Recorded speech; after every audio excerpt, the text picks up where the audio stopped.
Hi hello welcome to my passion doodles. நாம் இன்றைக்கி இரும்புக்கல் seasoning எப்படி பண்ணுறதுன்னு சொல்லிட்டு பார்க்க போகிறோம். இது ஆக்சுவலி ப்ரீ சீசன்டு கல் தான்.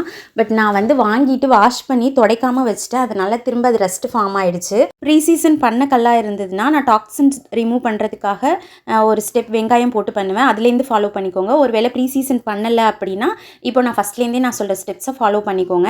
இதில் ரஸ்ட் இருக்கு இல்லையா, இதை நல்லா ஹார்டான ப்ரஷ் வச்சு நீங்கள் தேய்ச்சி விட்டுருங்க. ரொம்ப ஸ்க்ராட்ச் ஆகிற மாதிரி தேய்க்கக்கூடாது. ஓரளவுக்கு அந்த ரஸ்ட்டு போகிற அளவுக்கு ப்ரெஷர் கொடுத்து நல்லா தேய்ச்சி வாஷ் பண்ணிவிடுங்க. நீங்கள் சோப்பு வச்சு கூட வாஷ் பண்ணி எடுத்துக்கலாம். ஒருவேளை ஃபஸ்ட் டைம்லேயே ரஸ்ட்டு போகலை அப்படின்னா இன்னொரு தடவை கொஞ்சம் ஸ்டீல் ஸ்க்ரப்பர் கூட போட்டு ஃபுல் ரஸ்ட்டையும் ரிமூவ் பண்ணிடுங்க. அதுக்கடுத்தது இந்த மாதிரி கல்லை அடுப்பில் வச்சு சூடு பண்ணிடணும். உங்களுக்கு டைம் இருந்துச்சு அப்படின்னா நீங்கள் இதை நல்லா துணி வச்சு தொடச்சிட்டு வெயிலில் வச்சு எடுத்துகிட்டு அதுக்கப்புறம் இந்த ஆயில் அப்ளை பண்ணுறதை பண்ணிக்கலாம். எனக்கு நான் வீடியோக்காக நான் அப்படியே டைரெக்டாக அடுப்பில் வச்சு ஈரம் இல்லாமல் பண்ணிவிட்டு அதுக்கப்புறம் ஆயில் வச்சு தேய்ச்சிக்கிட்டேன். இந்த மாதிரி பண்ணும்போது கை சுற்றும். ஸோ கேர்ஃபுல்லாக பண்ணுங்கள். நான் இப்போ ஆயில் ஸ்ப்ரே யூஸ் பண்ணி ஆயில் அப்ளை பண்ணிகிட்ருக்கேன்.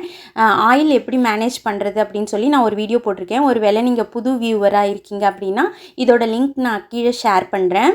இந்த மாதிரி கம்ப்ளீட்டாக தொடச்சி எடுத்துருங்க. ஒரு கிளாத்தை வச்சு ஆயில் ஃபுல்லும் இது மாதிரி தொடச்சி எடுக்கும்போது அதில் இருக்கிற இன்னும் கொஞ்சம் மிச்சம் இருக்கிற ரஸ்ட்டும் அந்த கிளாத்தில் ஒட்டிட்டு வந்துடும். இந்த ஸ்டெப் நீங்கள் அடுப்பில் வைக்காமல் ஈரத்தை நல்லா தொடச்சிட்டு வெயிலில் வச்சு எடுத்து அதுக்கப்புறம் கூட ஆயில் அப்ளை பண்ணிக்கலாம்.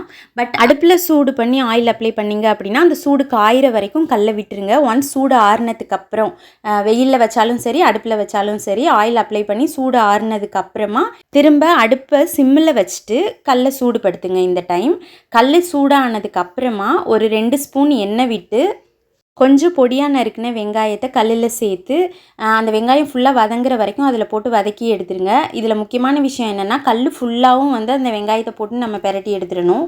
அப்போ தான் அதில் இருக்க டாக்ஸின்ஸ் அப்புறம் மிச்சம் மீதி ரஸ்ட்டு எல்லாமே அந்த வெங்காயத்துக்கு கூட ஒட்டிட்டு வந்துடும். அதை நீங்கள் டிஸ்போஸ் பண்ணிடலாம். அதுக்கப்புறம் கல்லை வாஷ் பண்ணிவிட்டு நீங்கள் எப்பவும் போல் தோசை ஊற்ற ஆரம்பிச்சிடலாம் அல்லது குக் பண்ண ஆரம்பிச்சிடலாம். தேங்க்ஸ் ஃபார் வாட்சிங். உங்களுக்கு வீடியோ பிடிச்சிருந்ததுன்னா லைக் ஷேர் சப்ஸ்கிரைப் பண்ணுங்கள். நிறைய ரிட்டர்னிங் வியூவர்ஸ் சப்ஸ்கிரைப் பண்ணாமல் வீடியோ பார்க்குறீங்க. Please subscribe and watch. Thank you.